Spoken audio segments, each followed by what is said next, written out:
Okay, so, you know, I think we've all probably heard a ton about this whole digital transformation thing by now, right? Like, it's everywhere. Every organization seems to be trying to jump on that bandwagon. Yeah, it's inescapable, isn't it? It's like the holy grail of modern business. Right. But, there's something that I think is kind of a little bit alarming, to be honest. There was this study done by the Boston Consulting Group. Hmm. They surveyed like 850 companies, right? And get this, a whopping 65% of them, so like 2 out of every 3, said they didn't really get the results they were looking for from all their digital transformation efforts. Like, think about that for a second. Yeah, that's a pretty significant number. I mean, it kind of makes you wonder, doesn't it? Like, what's going wrong here? Well, exactly. And it gets even worse. Oh, Yeah, because if you look specifically at healthcare, which is what we're going to be focusing on today, it's actually even more challenging. yeah. Yeah, so there's this research from Forth and some other folks published in 2022, and they found that the success rate for digital transformation in healthcare was a dismal 16%. Wow, 16%.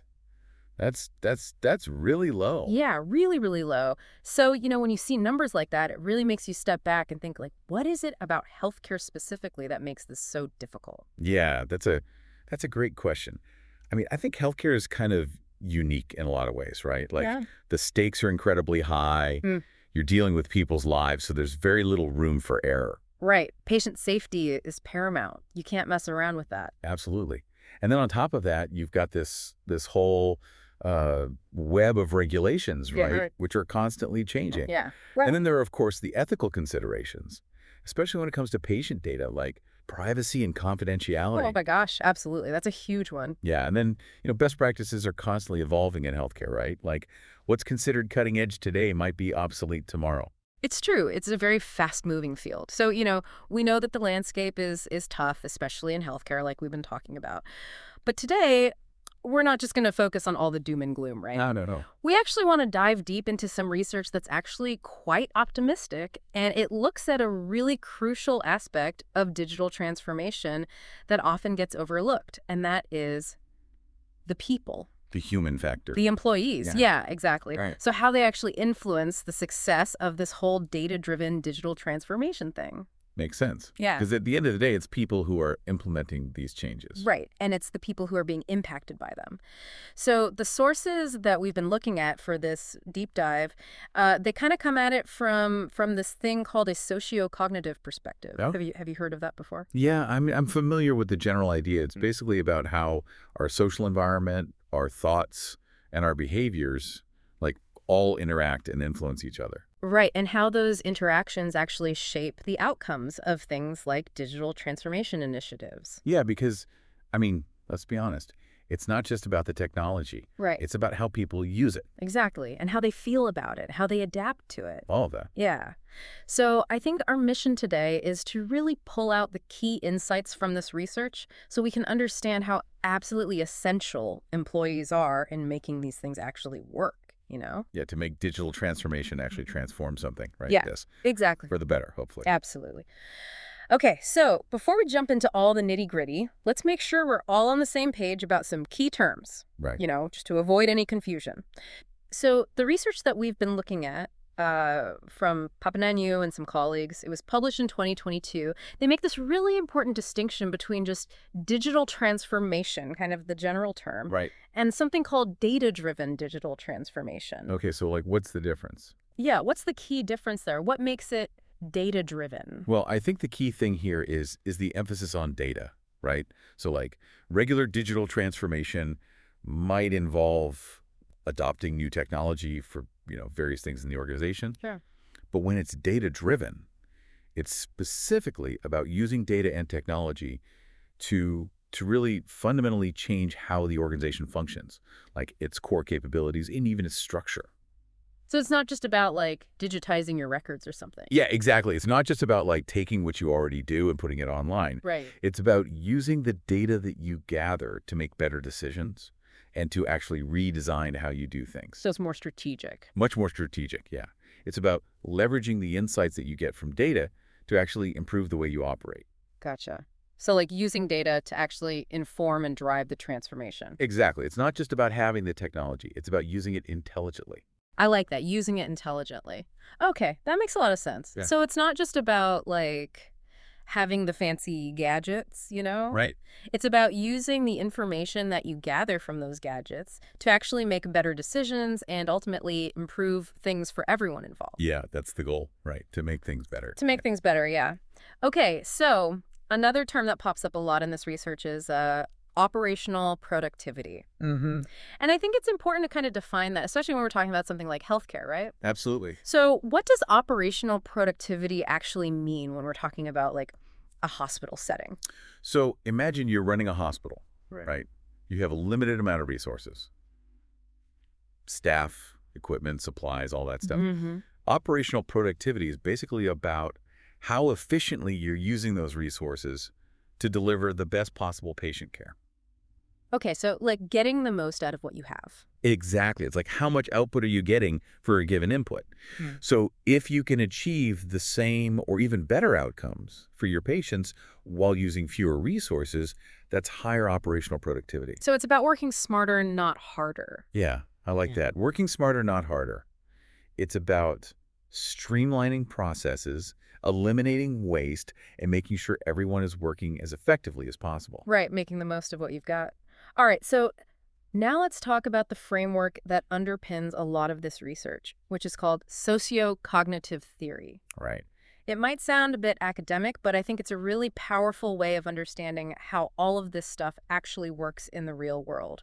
So can you break it down for us? What's the core idea behind Socio-Cognitive Theory? Yeah, sure. So sociocognitive theory, at its heart, is about how our social environment, our thoughts, and our behaviors are all interconnected. They Right. all influence each other. It's not just a one-way street. Mm-hmm. So, for example, if you work in a really supportive environment, a place where you feel safe to speak your mind, Yep. that might make you feel more confident in your abilities, Right, absolutely. which might then lead you to, take more initiative, to contribute more, to be more proactive in your work. It's like a positive feedback loop. Exactly, a Yeah. positive feedback loop. And on the flip side, if you're in a really toxic environment where you're constantly afraid of making mistakes, it can have the opposite effect. Oh, yeah, for sure. It can really shut people down. Absolutely. So that's kind of the basic idea behind sociocognitive theory.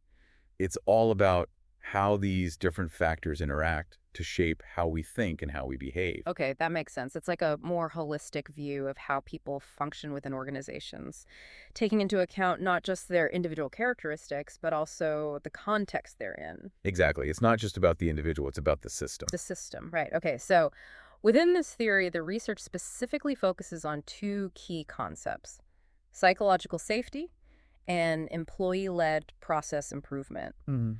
And I think both of these are super relevant to anyone who works in any organization, really. Oh, yeah, for sure. So let's start with psychological safety.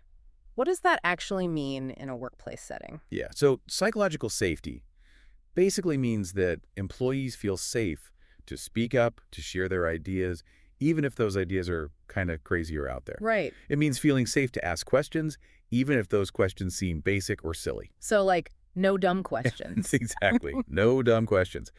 And it also means feeling safe to admit mistakes without fear of, being punished or ridiculed. Right, without fear of repercussions. Yeah, exactly. It's about creating a culture where it's okay to be vulnerable, where it's okay to not know everything. Because they're all human. Right. Exactly. We're all human. And we all make mistakes. And if we can't admit to those mistakes and learn from them, then we're never going to improve. So true. So it sounds like psychological safety is really about building trust, right? Oh, absolutely. It's about creating an environment where people feel comfortable taking risks, where they feel supported by their colleagues and their leaders. And where they feel valued for their unique perspectives and contributions. Exactly. Because everyone has something to offer. Right? Yeah, absolutely. So, okay, so that's psychological safety. Now let's talk about employee-led process improvement. What does that look like in practice?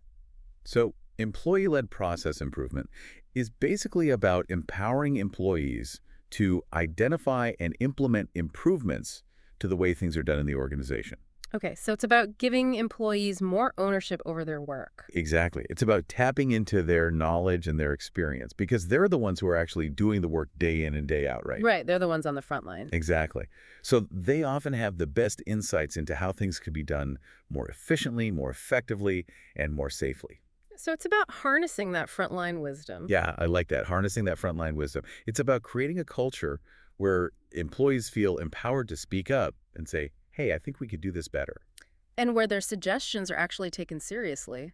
Absolutely, because the best ideas often come from the people who are closest to the work. Right. Not necessarily from the top down. Okay, so we've got these two key concepts, psychological safety and employee-led process improvement. Hmm.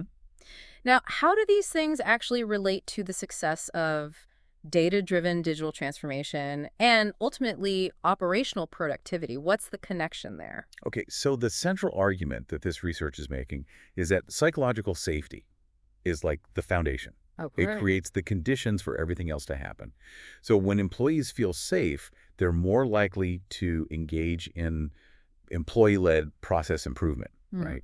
They're more likely to speak up, to share their ideas, to take ownership. Right. And those process improvements, in turn, lead to better outcomes like Mhm. increased efficiency, reduced errors, better quality of care, all of those things. Which in turn lead to higher operational productivity. Exactly. So it's like a chain reaction. A domino effect. Yeah, a domino effect. And data-driven digital transformation plays a key role in this as well. Okay, how so? Well, when you have a culture of psychological safety, it makes it easier to implement and adopt new technologies because people are more open to change, they're more willing to learn new things, and they're less resistant to, the disruptions that often come with digital transformation. Because they feel safe to experiment, to make mistakes, to figure things out. Exactly. And when those technologies are implemented effectively, they can really help to streamline processes, to improve communication, and to give people access to the information they need to do their jobs better.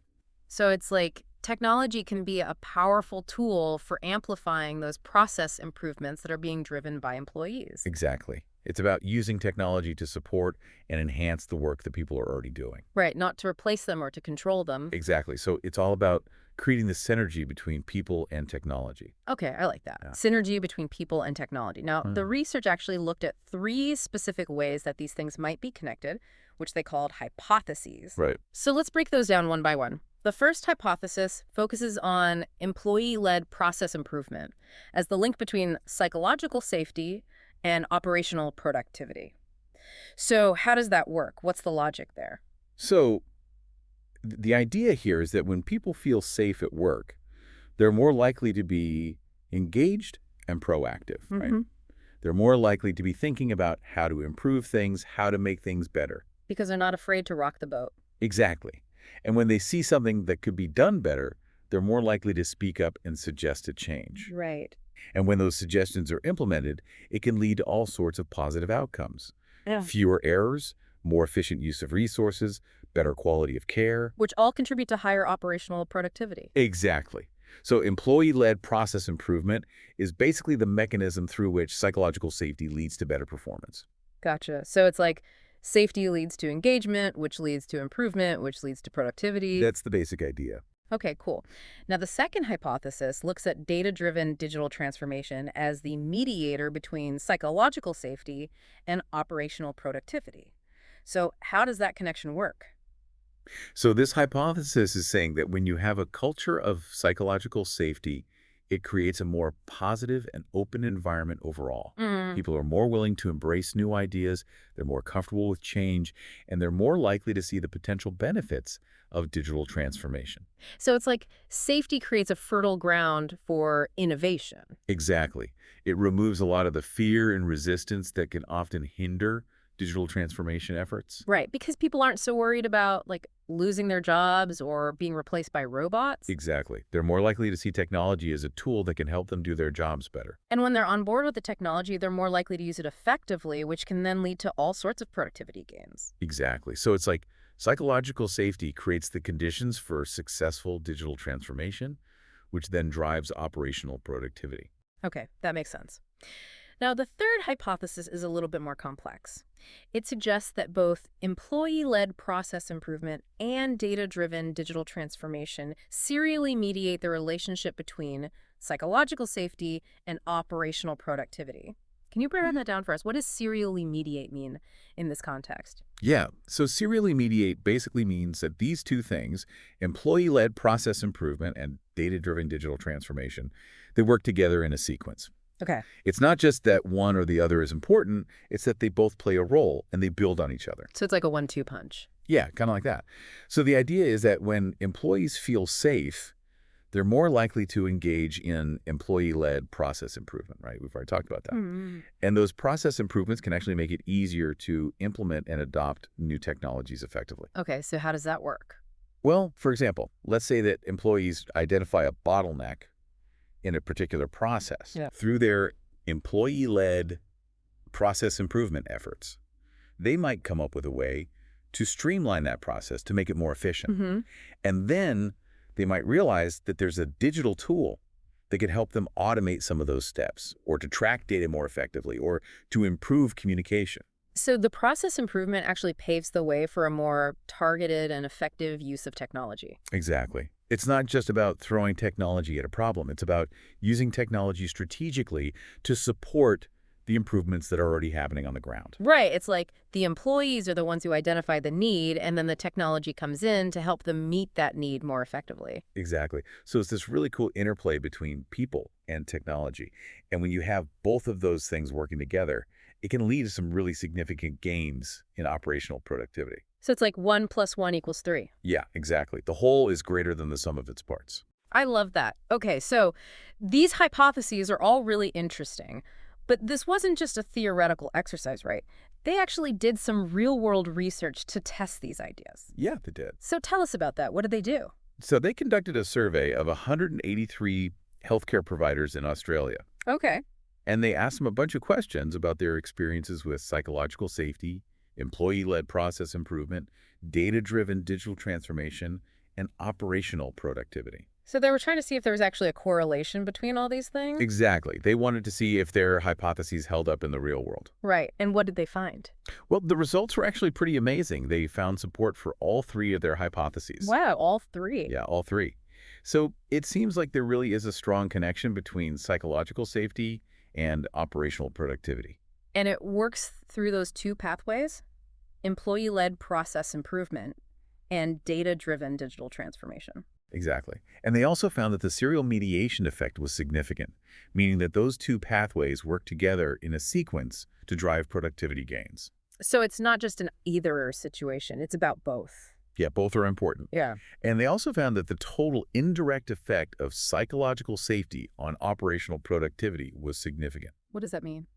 Basically, it means that psychological safety has a big impact on productivity, but it does so indirectly through these other factors. So it's not like psychological safety directly leads to higher productivity. Not necessarily. It's more like psychological safety creates the conditions for other things to happen, like employee-led process improvement and data-driven digital transformation. And those things are what ultimately drive productivity gains. Okay, so it's like a ripple effect. Yeah, kind of like that. And one more thing I thought was interesting. They controlled for hospital size in their analysis. Why did they do that? Well, because larger hospitals might have more resources and more complex systems, which could potentially influence the results. So they wanted to make sure that hospital size wasn't skewing the findings. Exactly. Okay, that makes sense. So overall, it sounds like the evidence is pretty compelling. Psychological safety really does seem to matter. Yeah, it really does. And it matters not just for employee well-being, but also for organizational performance. Absolutely. So what are the key takeaways from all of this? What are the big picture implications, both for researchers and for practitioners? Well, I think one of the most important takeaways is that we need to start thinking about digital transformation in a more holistic way. Okay. It's not just about the technology. Right. It's about the people. The people. And Yeah. it's about the culture. So it's not just an IT project. No, it's an organizational change initiative. It affects the entire organization. Exactly. And I think this research really highlights the importance of psychological safety as a key driver of successful digital transformation. Right, because when people feel safe, they're more likely to embrace change, to be creative, to innovate, and to use technology effectively. Exactly. And I think another important takeaway is that we need to focus more on employee-led process improvement, Mm-hmm. because the best ideas often come from the people who are closest to the work. The people on the front lines. Exactly. So we need to create a culture where employees feel empowered to speak up and to share their ideas. And where their ideas are actually taken seriously. Absolutely. And I think this research gives us some really concrete strategies for how to do that. Like fostering psychological safety and empowering employees to drive process improvement. Exactly. So for practitioners, I think the message is clear. If you want to succeed with digital transformation, you need to start by creating a culture of safety and trust. And you need to involve your employees in the process from the very beginning. Yeah, because they're the ones who are going to make it happen. They're the ones who are going to make it or break it. Exactly. Okay, so the big aha moment here is that by creating a supportive and trusting work environment, organizations can unlock the full potential of their employees. Yeah, and that can lead to some pretty amazing results. Like successful digital transformation, improved operational productivity, and a more engaged and satisfied workforce. All of that, yeah. So as you're going about your day-to-day, maybe take a moment to reflect on your own work environment. How much emphasis is placed on psychological safety in your organization? Yeah, think about it. And what could be the untapped potential for improvement if you focused more on this crucial human element? It's worth considering. It is. All right. Well, thanks for joining us for this deep dive. Yeah, my pleasure. We hope you found it insightful and maybe even a little bit inspiring. We'll see you next time. Until next time.